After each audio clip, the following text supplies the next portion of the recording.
Welcome to OFW Hospital Healthcast, ang inyong kaagapay sa impormasyong pangkalusugan. Ako po ang inyong lingkod, Gladys Jane S. Capili, ang Health Education and Promotion Officer ng OFW Hospital.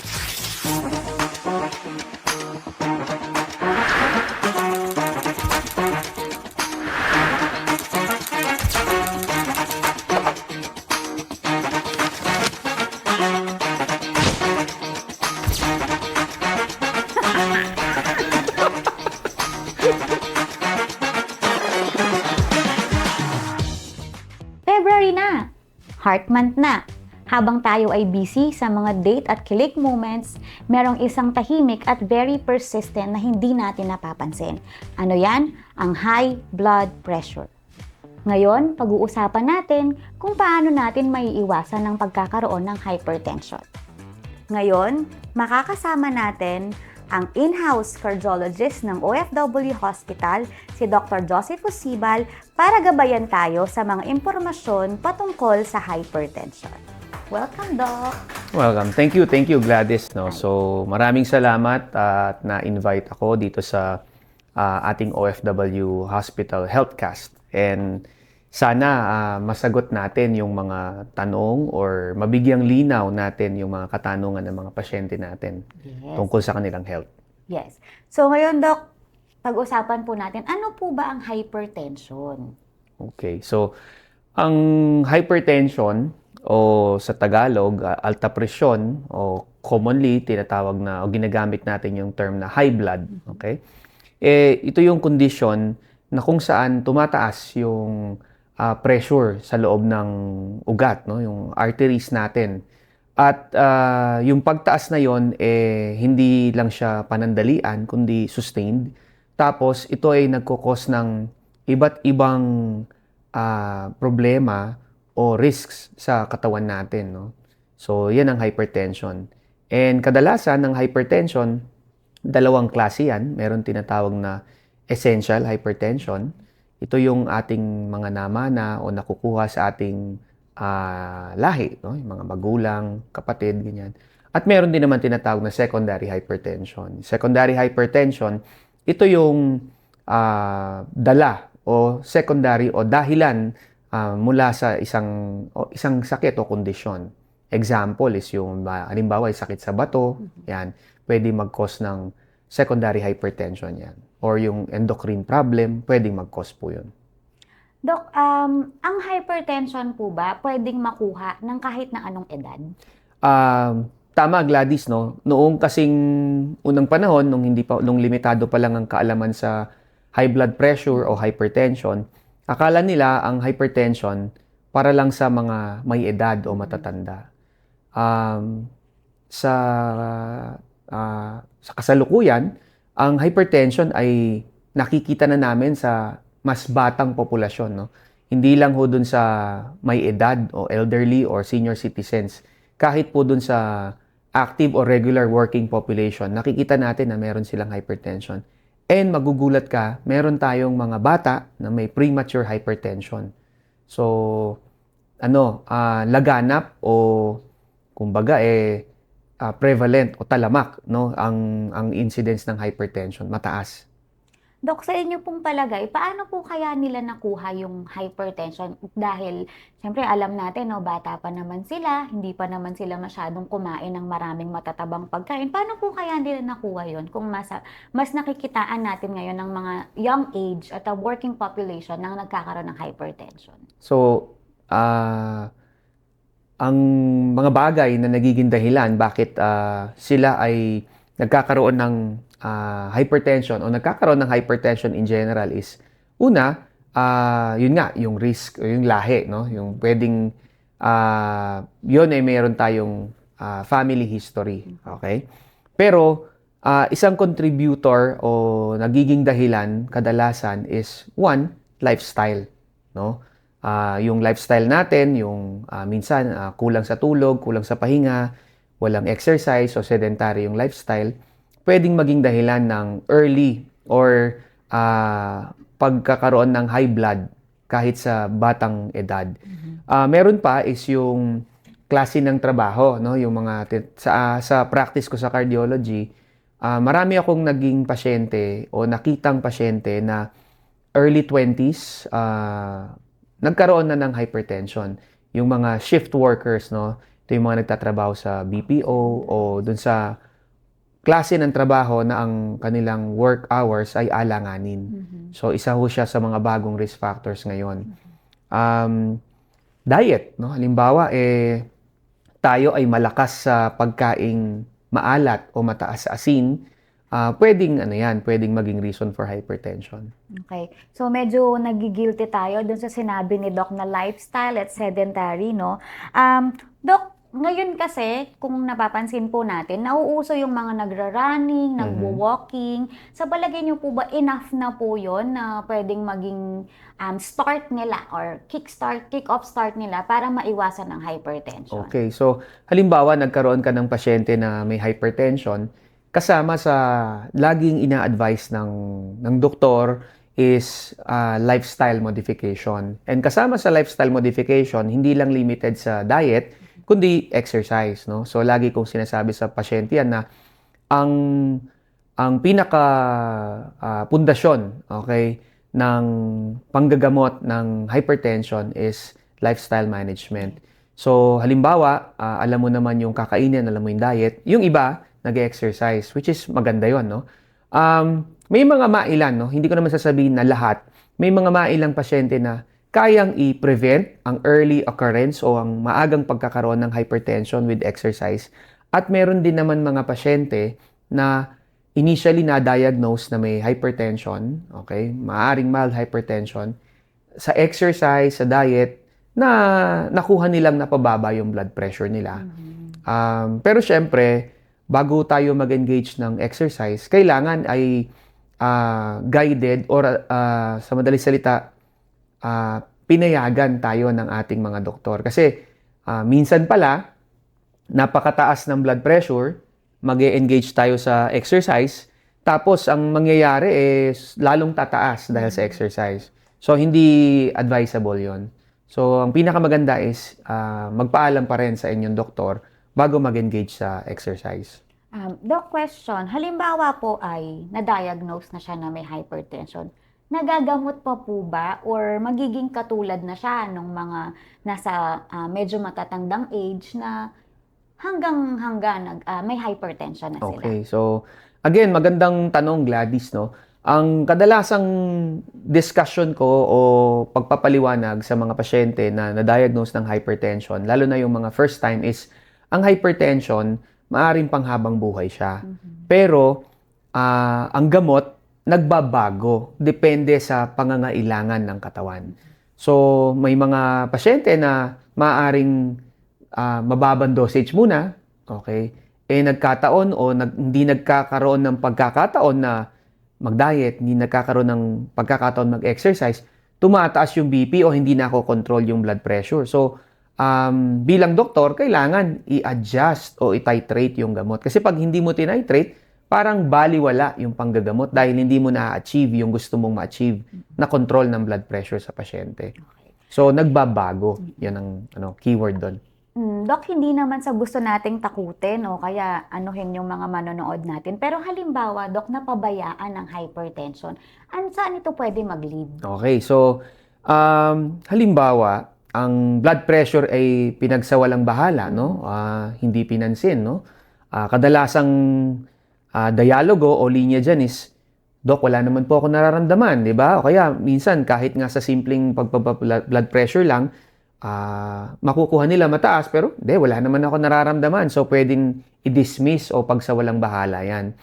Kapag ang blood pressure ay pinabayaan, ang pinaka-common na nangyayari, una is, yung muscle ng puso kumakapal. Okay? Lumalaki, kumakapal. Or tumitigas yung muscle. Una yon. Pangalawa, kapag napabayaan ng blood pressure, pwedeng mandamay ng ibang organ sa katawan. Pinaka-common na pwedeng madamay yung kidney, no? So, minsan, nadadamay yung kidney kung ang muscle ng puso ay tumitigas, yung laman o yung tinatawag na parenkima ng kidney, tumitigas din.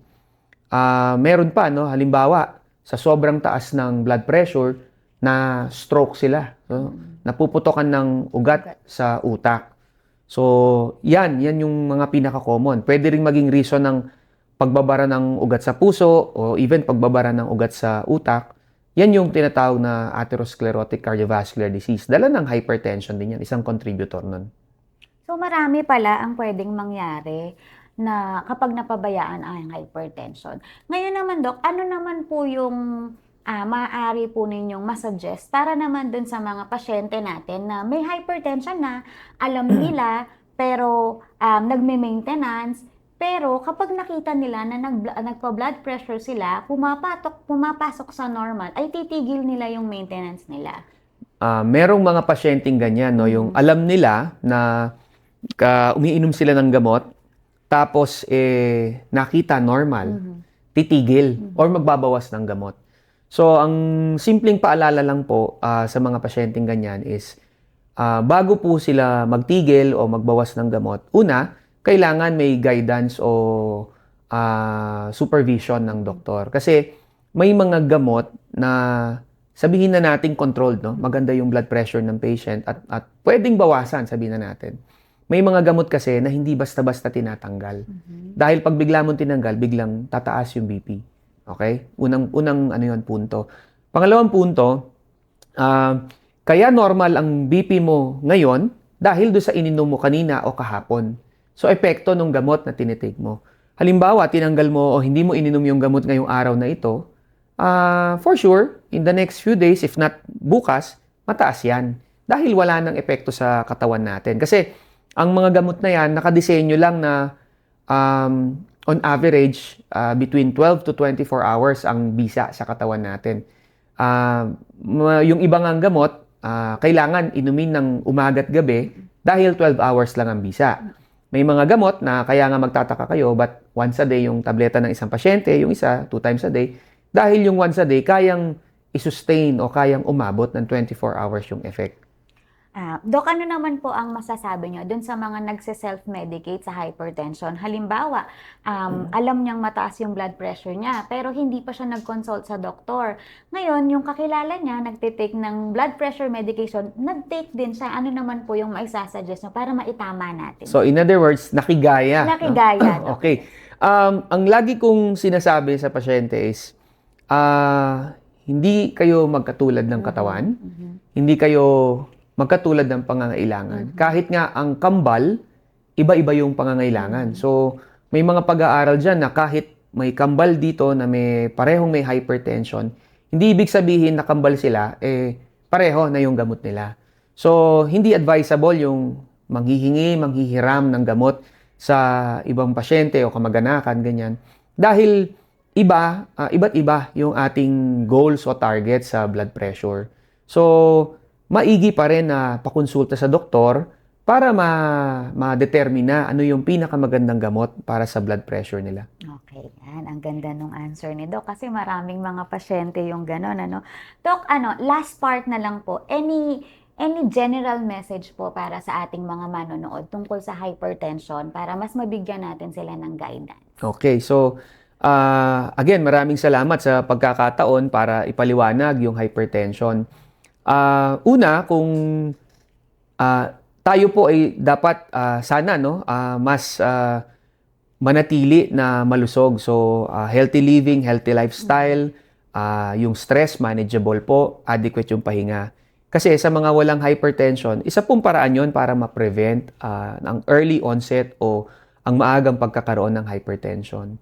Ngayon, kung ikaw ay isang individual na meron ng hypertension, maganda na yung gamot mo, tinitake mo regularly, di ba?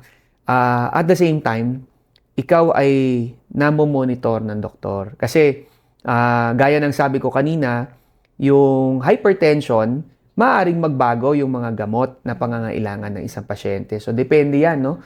Nag-iiba yan, nagbabago. At the same time, kung halimbawa meron kang ibang sakit, example, diabetes, o kaya sakit sa bato, o kaya high cholesterol, may mga gamot na mas babagay dun sa kondisyon mo. So, hindi lang high blood ang gusto mong i-address, kundi pangkalahatan ng sakit mo. Ngayon, kung ikaw ay umiinom na, regular ka nang umiinom ng gamot, maganda na mag-monitor. Kasi hindi sapat na iinom ka lang, tapos pabayaan na. Parang ang tawag doon, fire and forget. No? Pag inom mo, bahala na. Parang ganun. Maganda pa rin na umiinom ka ng gamot at nagmo-monitor ka at the same time. Dahil yun ang magsasabi na controlled o hiyang mo yung gamot. Kasi hindi naman practical na everyday nagpapacheck up. Hindi rin naman practical, lalo na sa mga nasa malalayong lugar na pupunta sa health center or sa ospital, di ba? So, maaari kasi na tayo ay matuto na mag-check ng pansariling blood pressure. Magandang ano yun, magandang tulong yon. Ngayon, kung ikaw yung tipo na napakarami ng iniinom na gamot, no? And inaalala mo yung potential o posibleng side effect ng mga gamot. Ano pa rin yan? Hindi advisable na basta-basta itigil. Ang pinakamagandang advice dyan, dialogo, no? Dialogue sa doktor mo. Kasi ang panggagamot ng hypertension, hindi naman nagmumula lang sa desisyon ng doktor or nagmumula sa desisyon ng pasyente, kundi shared decision siya. Kasi may mga gamot na sa tingin ng doktor, mas babagay sa'yo, and ikaw naman bilang pasyente, may gamot na ibabagay natin sa lifestyle mo. Example, kung ang trabaho mo panggabi, o ang example ang trabaho pang-araw. So may mga gamot na maganda o parang pwede natin i-profile kasabay dun sa kung anong lifestyle mo. So, I think yun lang. No? Halimbawa, talagang duda ka at meron kang hypertension, sumangguni sa doktor, magpatingin. At para naman po sa mga kababayan natin na mga OFWs at may dependents na OFWs, kung kayo man po ay mayroong nararanasan na pagtaas ng blood pressure or ng hypertension at kung ano mang pangkalusugan ang kailangan ninyong malaman, maaari po kayong sumangguni or pumunta dito sa OFW Hospital, City of San Fernando, Pampanga anytime po para po mabigyan natin ng atensyon yung inyong pangangailangan pangkalusugan. So, inaanyayahan po namin ang lahat ng ating mga bagong bayani, ating mga OFW, tungkol po sa inyong pangangailangan pangkalusugan. Ang ating OFW Hospital ay bukas sa inyong pangangailangan, handang magbigay ng tulong. At gusto ho naming iimbitahan kayo, no? May mga espesyalista po tayo na pwedeng tumulong sa inyo. And at the same time, kung ang iyong concern po ay hindi naman po ganun kakomplikado, marami po tayong family physicians and at the same time general practitioner doctors na pwede pong tumulong sa inyo. At kung kailangan po kayo ay ma-refer sa mga espesyalista, maaari naman pong gawin po yon. Ayan, thank you very much po, Doc Sibal. Ayan po, ang dami nating natutunan. Sana po naliwanagan tayo dun sa mga mailang impormasyon na naibahagi sa atin na Dr. Sibal. Ngayon naman po, dito na po tayo sa pinakadulong part ng ating talakayan. Muli, magpapasalamat po kami sa inyong lahat sa pakikinig at panonood dito sa ating ginawang Healthcast. Sama-sama po tayong mag-healthy lifestyle para sa bawat tibok ng puso na mangyayari sa katawan natin, magiging mas healthy tayong lahat at para maiwasan ang hypertension. Doc, once again, maraming salamat po for your time and your sharing your expertise with us. Thank you, Gladys. Yun lamang po. Thank you so much.